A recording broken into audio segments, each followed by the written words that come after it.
The assembly hall of Nexus 7 was the largest room Jinho had ever seen. It stretched so wide that the far walls disappeared into a soft blue haze. 47 different species gathered here, each one sitting in their assigned section. The Vrexians sat in the front, their massive bodies taking up 3 times the space of normal seats. Their skin was thick and gray, like old stone, and their eyes glowed a dull red. Jinho sat in the back row with his team. Mireille sat on his left, her hands folded neatly on the table in front of her. She wore her military uniform, clean and pressed, with 3 small medals on her chest. Dohyun sat on his right, already typing notes into his data pad. His glasses reflected the light from the holographic display at the center of the hall. The humans always sat in the back. They had requested these seats when they first joined the Galactic Council 20 years ago. Most species thought it was because humans were afraid to sit near the powerful empires, afraid to speak up, afraid to matter. Ambassador Thulkar of the Vrexian Empire stood at the center podium. He was twice as tall as a human, with arms thick enough to crush steel. His voice boomed through the hall like thunder. "The Outer Rim territories must be divided among the strong," Thulkar said. His words echoed off the curved ceiling. "Those who can hold them should have them. Those who cannot defend what they claim have no right to vote on such matters." Several species nodded in agreement. The crystalline Aethrons chimed their approval, their bodies ringing like bells. The reptilian Drakthar hissed and clapped their clawed hands together. The insectoid Chitresh clicked their mandibles in rhythm. Thulkar turned his red eyes toward the back of the hall. "Toward the humans. Some species here hide in the shadows," he said. A cruel smile spread across his face. "They sit in the back rows where no one notices them. They never speak unless spoken to. They contribute nothing to our discussions of strength and territory." Laughter rippled through the assembly. The Aethrons chimed louder. The Drakthar slapped their tails against the floor. Even some of the smaller species joined in, nervous giggles escaping their translators. Mireille's jaw tightened. Jinho could see the muscles in her face go rigid. Her fingers pressed harder against the table. But she did not move. She did not speak. Years of training kept her still. Jinho continued taking notes, his face calm. "I propose a test," Thulkar continued. "Each species should demonstrate their military strength. Show us your fleets. Show us your weapons. Show us that you deserve a voice in this council." He paused, letting his words sink in. "Those who cannot or will not make this demonstration should lose their voting rights." More laughter. More agreement. The Vrexian Empire had many allies, and many more species feared them too much to disagree. The vote was called. Species after species agreed to Thulkar's proposal. The holographic display counted the votes. 73% in favor. Only the smallest, weakest species voted against it. And the humans. Finally, Jinho pressed the button on his console that requested permission to speak. A soft chime sounded. All eyes turned to the back of the hall. Some species had to stand and turn around completely to see the human section. Jinho stood slowly. He was not tall by human standards, and compared to most of the species here, he looked tiny. His suit was simple and gray. His face was unremarkable. Everything about him said, "Ordinary." "Ambassador Jinho of Earth," the session leader announced. "You may speak." "Thank you," Jinho said quietly. His voice was so soft that some species had to increase their translator volumes. "We have heard the proposal. We have considered it carefully." Thulkar crossed his massive arms. "And? Will your species finally show us what power you possess? Or will you admit you have none?" "We respectfully decline to participate in displays of force," Jinho said. The hall erupted. Not with anger, but with laughter. True, deep laughter that made the very air vibrate. Species that had never agreed on anything before now, united in their mockery of humanity. "Decline!" Thulkar roared with laughter. Of course you decline. You have nothing to display. Humanity is a species of cowards who hide behind words and treaties. An Aethron ambassador stood, her crystalline body reflecting light in all directions. In 200 years, we have never seen a human warship. We have never heard of human battles. They are a species of merchants and diplomats. They have no teeth. A Drakthar general hissed his agreement. They arrived in the galaxy in slow ships, begging for a place among us. They were given mercy, and they repay it with weakness. Jinho remained standing. His expression did not change. He did not argue. He did not defend. He simply waited for the laughter to die down. When the hall finally quieted, he spoke again. We understand your perspective. We ask only that our vote be recorded as declining to participate.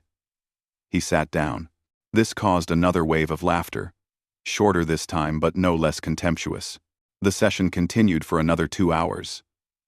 Discussions of territory, of trade routes, of mining rights in asteroid fields. The humans said nothing more. They sat in their back row, taking notes, watching, listening. As the session finally ended, species began filing out of the hall. Groups formed in the aisles, discussing the day's events. Many glanced at the human section with smirks and whispered comments.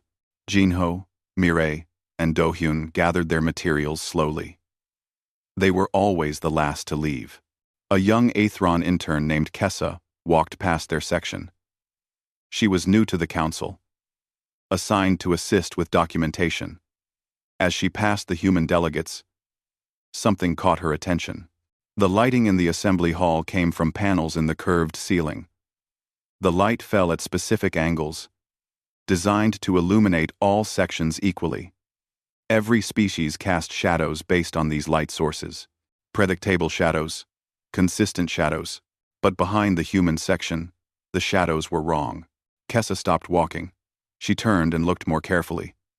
The 3 humans cast normal shadows on the floor in front of them, but behind them, where the wall should show only the faint shadow of their chairs, there were other shadows. Large shadows. Massive shadows that moved slightly. As if breathing, she blinked her crystalline eyes, adjusting her visual spectrum. The shadows remained. They were not shadows at all, she realized. They were areas where light bent strangely, where something interrupted the normal flow of illumination. Something was behind the humans. Something big. Kessa felt a chill run through her crystalline structure. She looked up at the 3 human delegates. Jinho was placing a datapad in his bag. Mireille was straightening her uniform. Dohyun was cleaning his glasses with a cloth. They looked so ordinary, so small, so harmless. But those shadows behind them were not ordinary at all. Kessa hurried away, her mind racing. She wanted to tell someone what she had seen. But who would believe her? And what had she actually seen? Just strange shadows. Just tricks of light. In the back row, Jinho finished packing his bag. He glanced at Mireille. She gave him a small nod. Everything had gone exactly as expected. They walked toward the exit together, 3 small humans in a galaxy of giants. Behind them, the strange shadows lingered for a moment longer, then faded as the hall's lights began to dim for the night cycle. In orbit around Nexus 7, invisible to every scanner the station possessed, 17 human vessels maintained their positions. They had been there for 3 weeks. They would remain for 3 more. And no one suspected a thing. Dohyun walked through the market district of Nexus 7 2 days after the assembly session. The corridor was wide enough to fit 5 Vrexians side by side, and vendors from dozens of species sold their goods in stalls along both walls.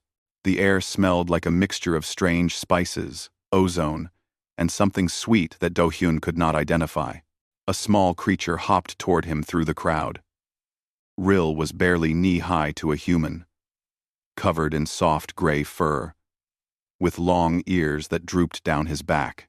His species, the Quellan, were traders and information brokers. They were also one of the few species that treated humans with genuine friendliness. Dohyun, Rill said, his translator turning his squeaks into standard galactic common. "I need to speak with you." Privately, they moved to a quiet alcove near a closed shop. Rill looked around nervously before speaking. "The Vrexians are planning something," Rill said. "I have heard talk in the merchant circles. They want to push humanity out of the council entirely. We know," Do-hyun said calmly. Rill's ears twitched with surprise. "You know? Then why do you do nothing? Why do you sit in the back and let them mock you?" Do-hyun smiled. "Can I tell you a story, Rill?" The small creature's ears perked up. "I like stories. On Earth, thousands of years ago, humans fought each other constantly." Do-hyun began. "We had no other species to fight, so we fought ourselves. We became very good at war. Too good." He paused. "One of our greatest generals once said something important. He said the best warrior is the one who never has to draw his sword." "I do not understand," Rill said. "We sit in the back because it gives us the best view of everyone else." Do-hyun explained. "We can see who speaks, who stays silent, who makes alliances, who makes threats. From the front row, you can only see forward. From the back, we see everything." Rill's ears twitched again. "That is clever. But it does not stop the Vrexians from attacking you." "No," Do-hyun agreed. "It does not stop them, but it helps us understand them." Rill looked troubled. "Be careful, friend. The Vrexians do not just make threats. They act on them." After Rill left, Do-hyun returned to the human quarters. The rooms were small and simple, tucked away in a quiet section of the station. Mireille was there, reviewing reports on her datapad. "Rill says the Vrexians are planning to move against us," Do-hyun said. "I know," Mireille replied without looking up. "Our ships detected 3 Vrexian scout groups near human space yesterday. They are testing our borders." Do-hyun sat down across from her. "Do you ever think about how we got here?" To this point, Mireille finally looked up. "What do you mean?" "Fine 10. What do you mean? 20 years ago, we arrived in a galaxy full of older, stronger species," Do-hyun said. "We asked for permission to join the council. We accepted the back seats. We agreed to every treaty, every restriction, every limitation they placed on us. And?" Mireille asked. "And everyone thinks we did it because we were weak," Do-hyun said. "But that was not why." Mireille set down her datapad. "Tell me what you are thinking about." Do-hyun stood and walked to the window. Outside, the stars stretched in all directions. "I am thinking about Admiral Salmon, about the speech she gave us before we came here." Mireille closed her eyes, remembering. "I was there for that speech." The memory came back to both of them, clear as water. It had been in a briefing room on Earth 20 years ago. 50 diplomats, military officers, and scientists sat in rows, listening to Admiral Salmon. She was old even then, her hair completely white, her face marked with lines from decades of service. "You are going to the stars to represent humanity," Admiral Salmon had said. Her voice was steady and strong. "You will meet species that are older than us, stronger than us, more advanced than us, in many ways." The room had been silent. "They will test you," she continued. "They will insult you. They will try to make you angry, try to make you prove yourselves. Do not do it." Someone had raised a hand. "Why not? Should we not show them what humanity can do?" Admiral Salmon had smiled. "Never interrupt your enemy when he is making a mistake. Let them think we are weak. Let them think we are few. Let them think we are harmless. Never correct their assumptions." "But why?" another diplomat had asked.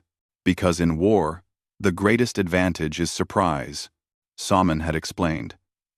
"And in peace, the greatest safety is being underestimated. If they fear you, they will strike first.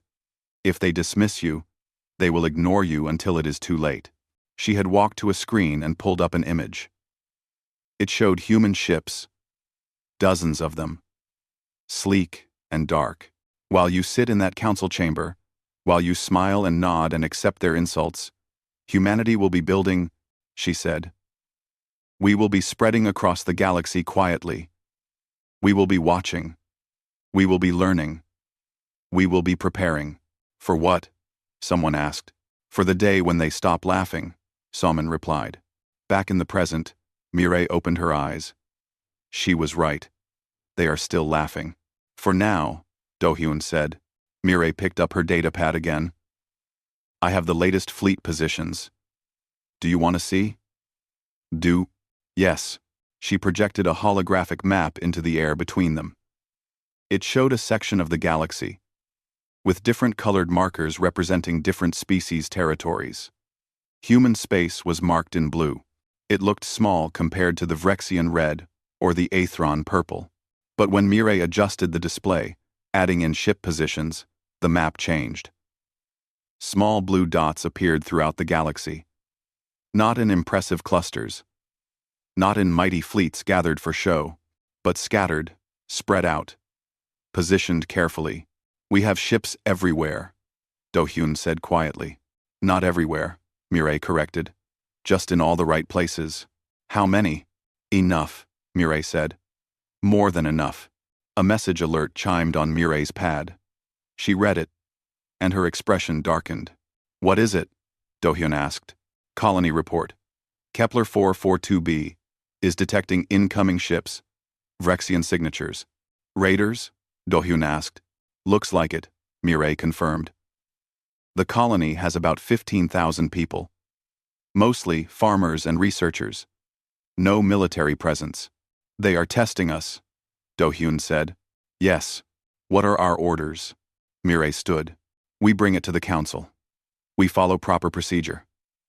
We ask nicely for them to stop. Quote, and if they do not? Mireille's expression was cold. Then we stop asking. The emergency council session was called 6 hours later. The assembly hall was only half full. Many species did not bother attending emergency sessions unless it directly affected them. Jinho stood at the podium, addressing the sparse crowd. Thulkar sat in the front row, looking bored. We have received reports of Vrexian vessels approaching our colony on Kepler 442b, Jinho said calmly. This is a civilian colony. We ask that these vessels change course immediately. Thulkar yawned. Perhaps they are simply passing through the area. The trajectory shows they are heading directly for the colony, Jinho said. Trajectories can be coincidental. Thulkar replied with a shrug. We formally request that the Vrexian Empire recall these ships, Jinho said. And if we do not? Thulkar asked, leaning forward. What will you do, human? Will you file a complaint? Will you write a strongly worded letter? Some of the other species chuckled. Even at a half-empty emergency session, the humans were entertainment. Jinho was quiet for a long moment. Then he said, No. Thulkar frowned. What does that mean? It means we will get out of the way, Jinho said simply. The Vrexian ambassador stared at him. Out of the way of what? Jinho did not answer. He simply returned to his seat. Behind the human delegation, in the empty air where nothing should be, there was a sound, soft, mechanical, like gears turning or engines humming. Most species could not hear it. But a few, those with enhanced hearing, turned their heads in confusion. Something was there. Something had always been there. And now, it was waking up. The Vrexian fleet commander, War Chief Thrak, watched his display screen with satisfaction. 6 heavy cruisers under his command approached the small human colony on Kepler 442b. The planet was green and blue, spinning peacefully in the black. Scans showed no defensive platforms, no weapon satellites, no military presence at all. These humans are fools, Thrak said to his crew. They build colonies with no protection. They deserve to lose them. His second officer nodded. Should we demand their surrender, Commander? No, Thrak said. We will simply take what we want. Teach them a lesson about the cost of weakness. The fleet moved closer. their weapons powered up. Targeting systems locked onto the colony's main settlements. Then, space rippled. At first, Thrak thought it was a sensor error. The space between his fleet and the colony seemed to shimmer, like heat waves on a hot day. His crew checked their instruments, confused. "Commander," the sensor officer said, "I am detecting." The space stopped rippling and became solid. Ships. Massive ships. They had not jumped in. They had not arrived. They had been there all along. Invisible. Thrak stared at his screen in shock. Where there had been empty space seconds before, there were now 3 human vessels. Each one was twice the size of his cruisers. Their hulls were dark gray, almost black, covered in angular armor plates. No lights, no decorations, just pure, functional war machines. "Where did they come from?" Thrak shouted. "They were already here," his sensor officer said, voice shaking. "They have been here the whole time. Our scanners could not detect them." More ships appeared. Not just around the colony, but around Thrak's own fleet. Above them, below them, behind them. Everywhere he looked, human vessels materialized out of nothing. "Count them," Thrak ordered. 17. No. 23. Still counting. "Commander. They are everywhere." In the assembly hall on Nexus 7, Jinho stood and approached the central podium. "With your permission," he said to the session leader, "I would like to present evidence of the situation at Kepler 442b. The session leader, an elderly luminar named Kesh, nodded. "Granted." Jinho activated the holographic display. The center of the hall lit up with an image of space around Kepler 442b. The Vrexian fleet showed as 6 red dots. The human colony showed as a small blue marker. Every species in the hall could see it clearly. 6 Vrexian warships approaching a defenseless colony. "This is the current situation," Jinho said calmly. The display changed. Ships appeared. Dozens of them. The blue markers surrounded the red ones completely. The hall fell silent. Thulkar stood up from his seat so fast that his chair fell over backward. "What is this? What trick is this?" "No trick," Jinho said. "This is simply reality becoming visible." On the display, the human ships grew clearer as the rendering updated. They were not like the ships of other species. Vrexian ships were built to look intimidating, covered in spikes and weapons. Aethron ships were beautiful, made of crystal and light. Drakthar ships were sleek and fast. Human ships looked like they had been designed by engineers who cared only about function. Every line, every angle, every surface served a purpose. No wasted space. No decoration. Just efficiency and power. One ship was larger than the others, a massive carrier that looked like a floating fortress. The name UHSF Quiet Thunder appeared in the display. A figure appeared in the holographic projection, a human man in a military uniform. His nameplate read, Captain Hyun-woo. His face was calm, almost bored. "Ambassador Jinho," Hyun-woo said. "We have visual confirmation of the Vrexian incursion. All fleet units are in position. Weapons are ready. Awaiting your orders." The assembly hall exploded with noise. Species shouted in confusion, anger, and fear. Some demanded explanations. Others simply stared in shock. Mireille stood up beside Jinho. It was the first time she had spoken in a council session. "Humanity learned something a long time ago," she said. Her voice cut through the noise like a blade. "We learned it from thousands of years of war with ourselves. We learned it from mistakes that cost millions of lives." She walked to stand beside the holographic display. The human ships rotated slowly in the projection. "The greatest strength is the strength others do not see coming," Mireille continued. "The greatest weapon is the one you never have to fire. The greatest victory is the one where no one has to die." She touched a control, and the display changed again. Now it showed not just the ships at Kepler 442b, but ships throughout the galaxy. Blue markers appeared everywhere. Hundreds of them. Thousands of them. This is the human fleet, Mireille said. We have been here for 20 years. Building. Watching. Waiting. Every system we claimed, we defended. Every colony we planted, we protected. We just did it quietly. An Aethron ambassador stood, her crystalline body vibrating with shock. But we have never detected these ships. Our sensors are among the best in the galaxy. Yes, Mireille agreed. Your sensors are excellent. Our stealth systems are better. Do-hyun activated his own datapad. More information appeared in the display.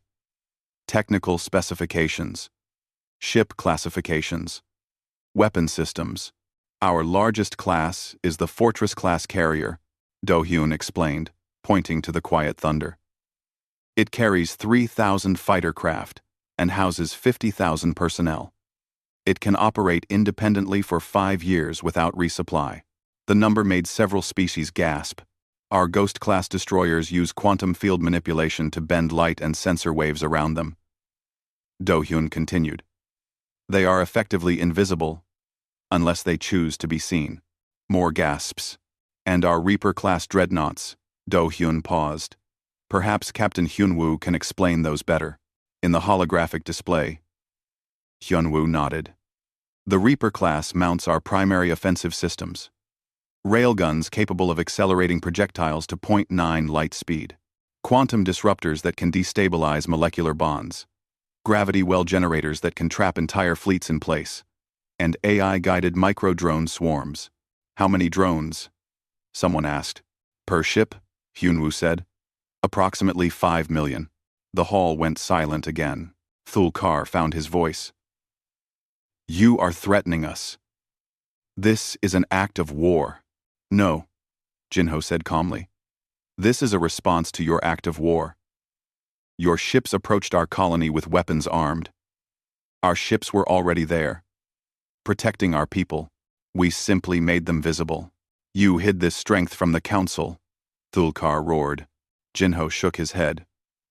We hid nothing. Every ship position was filed in our reports.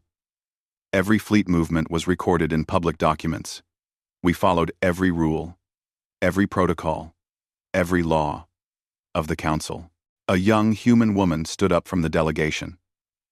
Her name was Bora, and she was an intelligence officer. She looked barely old enough to be in the military, but her eyes were sharp. We filed 2,347 reports over 20 years, Bora said. Each one detailed our ship movements, our construction projects, our defensive positions. The information was always there. No one reads reports, Thulkar said weakly. Exactly, Bora said with a small smile. You were too busy laughing at us to actually pay attention to us. Elder Kesh, the session leader, spoke for the first time. His species, the Luminar, were known for their wisdom and peaceful nature. I read your reports, he said quietly. Every one of them. Jinho looked at him with surprise and respect. I read them because I was curious. Kesh continued. Curious about why a species would accept mockery and insults without response. Curious about why you always sat in the back. Curious about what you were really doing while everyone else was performing for each other. And what did you conclude? Jinho asked. That humans were testing us, Kesh said. Testing to see which species were rational and which were aggressive. Testing to see who could be trusted and who would need to be watched. The old Luminar's eyes swept across the hall. You were measuring us all along. In the holographic display, Captain Hyun-woo spoke again. Ambassador, the Vrexian fleet commander is hailing us. He is demanding we stand down. Tell him we will stand down when his ships withdraw, Jinho said. There was a pause. Then Hyun-woo's expression darkened. Sir, the Vrexian commander is refusing. He is ordering his ships to fire on the colony. The hall gasped. Thulkar stood frozen, his face showing confusion. Even he had not ordered this. His own commander was acting independently. Fire, Jinho said quietly. Engaging, Hyunwoo replied. The holographic display showed it all. The Vrexian ships fired their weapons toward the colony. Missiles launched. Energy beams charged. The human ships responded in less than 2 seconds. But they did not destroy the Vrexian vessels. They disabled them. Precision strikes took out weapon systems, engines, and communication arrays. Not a single shot hit a crew section. Not a single life support system was damaged. In 1.3 seconds, 6 Vrexian warships became floating debris, their crews alive but helpless. Hyunwoo's voice was matter-of-fact.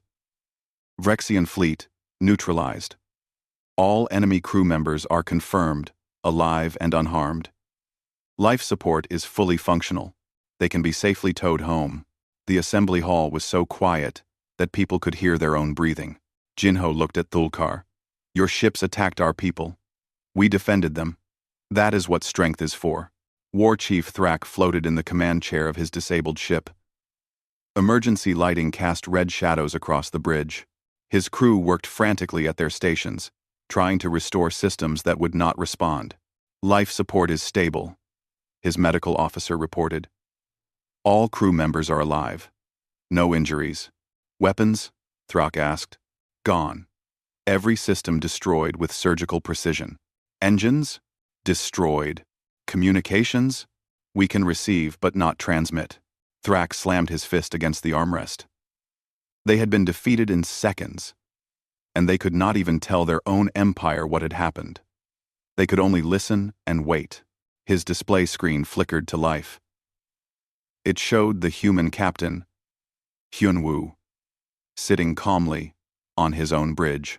War Chief Thrak, Hyunwoo said. Can you hear me? Yes, Thrak growled. Good. I want you to understand something, Hyunwoo said. We disabled your ships, but we did not destroy them. Every member of your crew is alive and healthy. Your life support will function for 6 days. That is more than enough time for your empire to send rescue vessels. Why? Thrak asked. Why leave us alive? Because killing you would not change anything, Hyunwoo replied. You would just be dead. And your empire would be angry. This way, you are alive. Your empire is embarrassed. And everyone learns a lesson. What lesson? Thrak said bitterly. That humanity does not want war, Hyunwoo said. But we are very, very good at it. If we have to be. The transmission ended. In the assembly hall, Thulkar stood trembling with rage and humiliation. His own commander had acted foolishly, and now the Vrexian Empire's weakness was exposed for all to see. You cannot do this, Thulkar said. You cannot humiliate the Vrexian Empire and expect no consequences. We did not humiliate you, Jinho said calmly. Your commander tried to attack civilians, and we stopped him. Any consequences come from his actions, not ours. An Aethron ambassador stood. I must ask the question that everyone is thinking. How did you build such a fleet without anyone knowing? The resources alone would require thousands of mining operations, hundreds of shipyards, decades of work. Do-hyun stepped forward. We did build it over decades. We started the day we joined the council. Every mining claim we filed was used. Every construction permit was executed. Every resource shipment was tracked and recorded. But we have economic analysts, the Aethron protested. They should have noticed. They did notice, Bora said. Your analysts filed reports showing that humans were building a large merchant fleet. Which was true. Half of our ships are cargo vessels and colony transports. And the other half? Someone asked. Also filed in reports, Bora said. But labeled as defensive platforms, system patrol craft, and emergency response vessels. All technically accurate descriptions. A Drakthar general stood, his scales rattling with agitation. You lied with truths. You hid weapons in plain sight. We never lied, Jinho said firmly. We answered every question honestly. We filed every required document. If no one asked the right questions or read the filed documents carefully, that is not our fault. The holographic display changed again. This time it showed not ships, but data, charts and graphs and numbers. Bora controlled the display, walking through it. 20 years ago, humanity filed documents showing we would build defensive capabilities, Bora explained. We said we would construct ships for system defense. We said we would establish military protocols. We said we would prepare to defend our people and our allies. She pulled up specific documents. Here, Year 3. We filed notice that we were building stealth systems for our defensive platforms. Here, Year 7. We announced development of advanced targeting systems for emergency scenarios. Here, Year 12. We declared our intention to maintain rapid response capabilities. Every document appeared in the display. Thousands of them. All publicly available.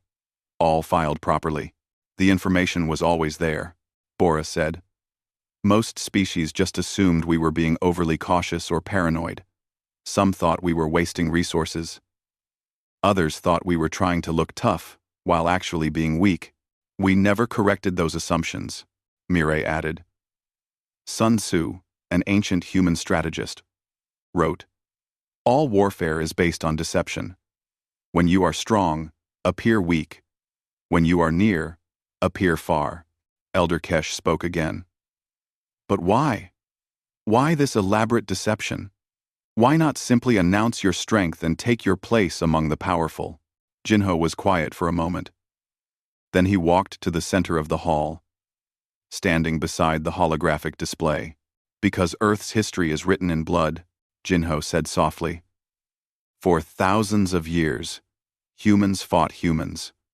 We fought over land, over resources, over ideas, over nothing at all. We became very good at killing each other. The hall was silent, listening. We invented weapons that could destroy cities in seconds, Jinho continued. We built bombs that could end all life on our planet. We fought wars that killed millions. And we did all of this to ourselves, to our own species, on our own world. He looked around the hall, meeting the eyes of different ambassadors. When we finally achieved peace on Earth, we swore we would never return to those days. When we reached the stars and found other species, we hoped we could find a better way. A way where strength did not mean aggression. A way where power did not mean domination. But you still built weapons, the Drakthar general said. You still prepared for war. Yes, Mireille said, stepping forward. Because hope without strength is just wishful thinking. We hoped for peace, but we prepared for war. We wanted to be friends with everyone, but we made sure we could defend ourselves if friendship failed. Do-hyun activated another display. This one showed human diplomatic history over the past 20 years. Trade agreements, cultural exchanges, aid programs, scientific collaborations. We have helped 37 species with disaster relief, Do-hyun said. We have shared our medical technology with 14 species. We have established trade routes that benefit 42 different civilizations. We have been good neighbors, but you have also been watching us. And Aethron said, judging us, testing us. Yes, Jinho admitted. We wanted to know which species valued peace and which valued power. Which ones would be friends and which ones would be threats. So we sat in the back, stayed quiet, and paid attention. And what did you learn? Elder Kesh asked. Jinho looked at the old luminar. We learned that most species are like you, Elder Kesh. They want peace and prosperity. They want to trade and grow and explore the galaxy together. He turned to look at Thulkar. We also learned that some species see kindness as weakness. They see patience as cowardice. They see peace as an opportunity for conquest. Thulkar said nothing. We prepared for both, Jinho said. We built trade ships for our friends and warships for our enemies. We hoped we would only need the trade ships. But we made sure the warships were ready. Just in case. The session leader, Elder Kesh, stood. I believe a vote is required. The Vrexian Empire has been caught attacking a civilian colony. The evidence is clear. What does the Council propose? Several species began speaking at once. The Luminar called for sanctions. The Quellan demanded reparations. Even some of the Vrexian Empire's usual allies spoke out against the attack. The vote was called. The result was overwhelming. The Vrexian Empire was formally censured. They would lose their voting rights for 1 full year. They would pay reparations to the human colony. And they would issue a formal apology. Thulkar's face was dark with rage, but he could say nothing. His own commander's actions had made defense impossible. After the vote, Elder Kesh approached the human delegation privately. You have earned a seat on the Security Council, he said. A permanent seat, with full authority. I will propose it at the next session. Jinho shook his head. Kesh was surprised. Why? You have proven your strength. You have shown your wisdom. You deserve recognition. The current rotation system works well, Jinho said. Permanent seats create power imbalances. We do not want that, but you have the power to demand it, Kesh pointed out. Yes, Jinho agreed. Which is exactly why we should not. Power should be used carefully, Elder Kesh. Especially the power to say no, the old Luminar smiled. You truly are a remarkable species. Your strength is impressive, but your restraint is even more so. As the hall began to empty, species that had mocked humans just days before now approached the delegation with new respect. Some offered trade agreements. Others suggested military alliances. A few simply apologized for their earlier rudeness. Jinho, Mireille, Dohyun, and Bora accepted each approach with polite grace. They made no demands. They held no grudges. They simply acknowledged each species with respect. But everyone in that hall now understood something they had not understood before. The humans sat in the back not because they were weak, but because they were wise. The humans stayed quiet, not because they were afraid, but because they were confident. And the humans had prepared not because they wanted war, but because they understood the terrible cost of being unprepared. The galaxy would never look at humanity the same way again. 3 days after the incident at Kepler 442b, the Vrexian rescue fleet arrived to retrieve their disabled ships. Captain Hyunwoo watched from the bridge of the Quiet Thunder as massive Vrexian tow vessels attached cables to the drifting cruisers. Should we assist them? His first officer asked. No, Hyunwoo said. Let them recover their own ships. Will they try to attack again? Hyunwoo shook his head. No. They learned their lesson. Now they need to go home and think about it. On the Vrexian flagship, War Chief Thrak sat in a rescue shuttle, watching his own disabled ship being towed away. The human fleet remained in position around the colony, but they made no hostile moves.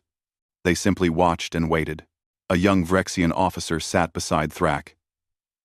Commander, I do not understand. Why did the humans spare us? Thrak was quiet for a long time. Finally, he said, because they are better at war than we are. But we have larger ships, more warriors, a greater empire. Size does not matter if you cannot hit your target, Thrak said. Numbers do not matter if your enemies can see you, but you cannot see them. And a great empire means nothing if you do not know when to fight and when to stop. The young officer looked confused. The humans could have destroyed us, Thrak explained. They could have killed every warrior in our fleet, but they did not. They showed mercy, and in doing so, they showed strength greater than any weapon. I do not understand. You will, Thrak said. When you are older, you will understand. In the assembly hall on Nexus 7, the council gathered for a regular session.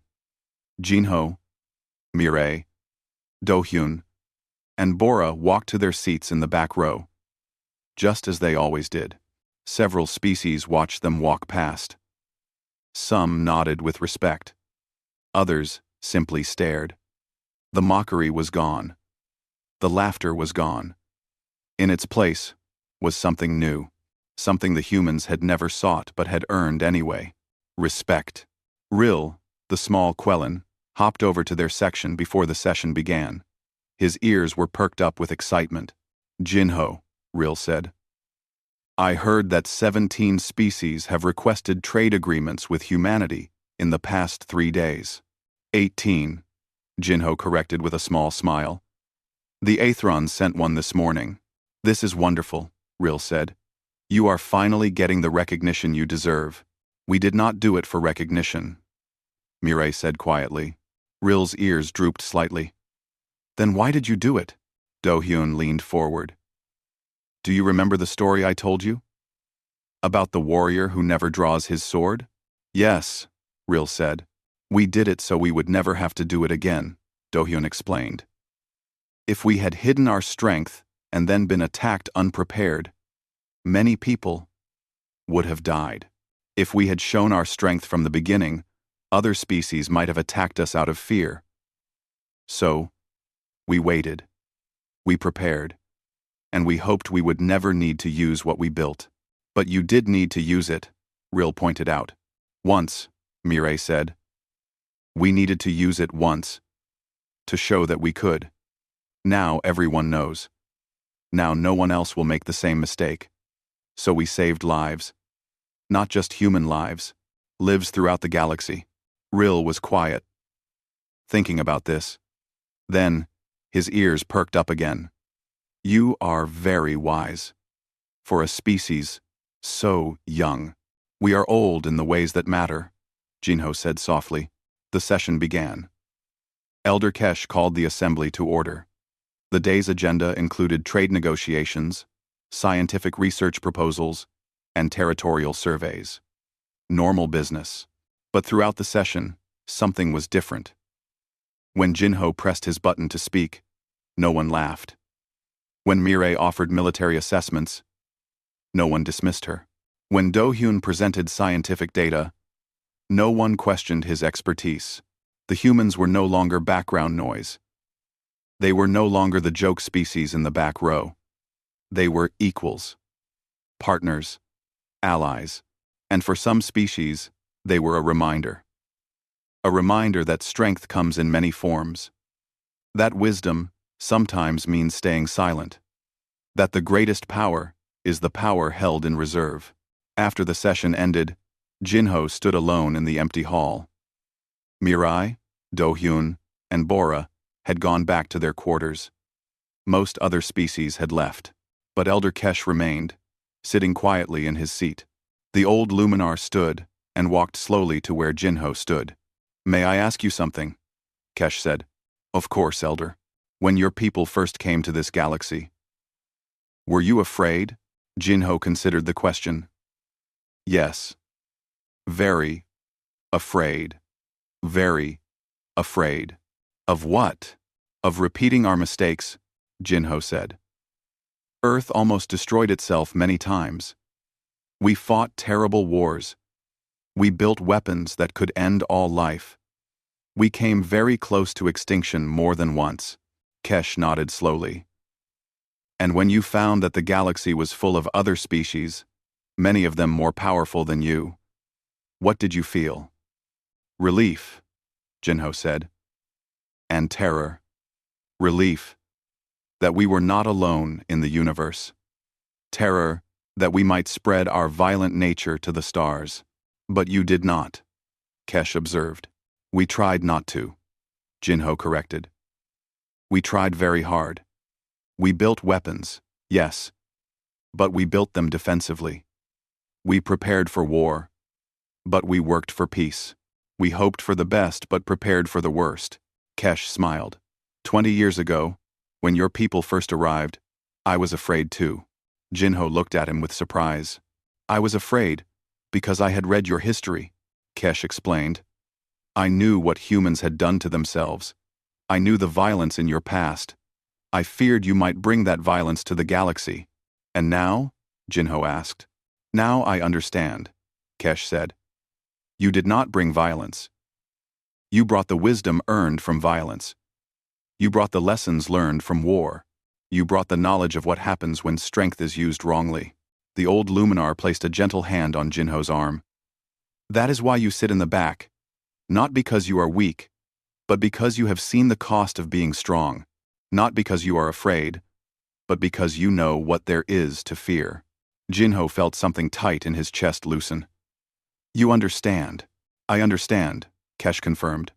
And I will make sure others understand as well. Not just about your strength, but about your wisdom. Both are equally important. They stood together in the quiet hall for a moment longer. Then Kesh departed, leaving Jinho alone with his thoughts. Jinho walked to the back row and sat in his usual seat. He looked out at the empty hall, at the seats where 47 species gathered to discuss the future of the galaxy. From here, in the back, he could see everything. Every seat, every angle, every approach. His communicator chimed. It was Admiral Salmon, calling from Earth. She was much older now, her white hair thinner, her face more lined. But her eyes were still sharp. Ambassador Jinho, she said. I saw the reports. You handled the situation well. Thank you, Admiral. But I need to ask you something, Salmon said. Was it worth it? 20 years of mockery. 20 years of letting them think we were weak. Was it worth it? Jinho thought about the question. He thought about all the insults they had endured. All the laughter. All the dismissal and contempt. He thought about sitting quietly while other species decided humanity's fate. Then he thought about the Vrexian ships, disabled but intact, the crews alive, the lesson learned without mass death, the war prevented rather than won. Yes, Jinho said. It was worth it. Because we changed the galaxy without drowning it in blood. Because we showed strength without becoming the thing we feared. Because we proved that humans can learn from their mistakes. Salmon smiled. Good answer. The same answer I would have given. Did you ever doubt it would work? Jinho asked. Every single day, Salmon admitted. But I believed in one thing. I believed that humans, after everything we have been through, had finally learned the most important lesson, which is that the purpose of strength is not to use it, but to make using it unnecessary. After the call ended, Mireille, Do-hyun, and Bora returned to the hall. They had brought food from the station's market district. Simple food. Quiet company. They sat together in the back row, eating and talking about small things. The weather on Earth. The latest news from the colonies. Plans for the weekend. Do you think they learned? Mireille asked eventually. The question that had been on all their minds. Some did, Jinho said. The Luminar understood from the beginning. The Quellan learned quickly. Even the Aethrons are starting to see. And the Vrexians? Bora asked. They learned the hard way, Do-hyun said. But they learned. That is what matters. Mireille looked around the empty hall. It is strange. We have been sitting in these seats for 20 years, and I never thought about what it would feel like when things changed. How does it feel? Jinho asked. Exactly the same, Mireille said. We are still in the back row. We are still watching. We are still preparing. The only difference is that, now they know, we are here. That was always the plan, Jinho reminded her. I know, Mireille said. It just feels different now that it worked. They finished their meal in comfortable silence. Then, as they had done countless times before, they gathered their things and prepared to leave. But before they left, Jinho turned back to look at the hall one more time. At the front rows, where the powerful species sat. At the middle rows, where the average species gathered. And at the back row, where 3 small humans had changed everything by doing nothing except being ready. Do you ever think about what will happen next? Bora asked. Every day, Jinho said. And I think we will keep sitting in the back, Jinho said. We will keep watching. We will keep preparing. We will keep hoping for peace, while being ready for war. Because that is what humans do now. That is what we have become. And if someone else attacks? Mirai asked. If the Vrexians were just the first? Jinho smiled, but there was no humor in it. Then they will learn the same lesson. The hard way or the easy way? Their choice. They walked out of the assembly hall together. Behind them, in the shadows where no one was looking, the faint outlines of the human fleet remained, invisible, silent, waiting, just as they had always been, and just as they would always be. The humans had come to the stars hoping to find friends. They had found both friends and enemies, and they had learned to treat both with the same careful respect. The respect of those who understand power, the respect of those who know when to use it and when to keep it hidden. The galaxy would continue to turn. Species would rise and fall. Empires would grow and collapse.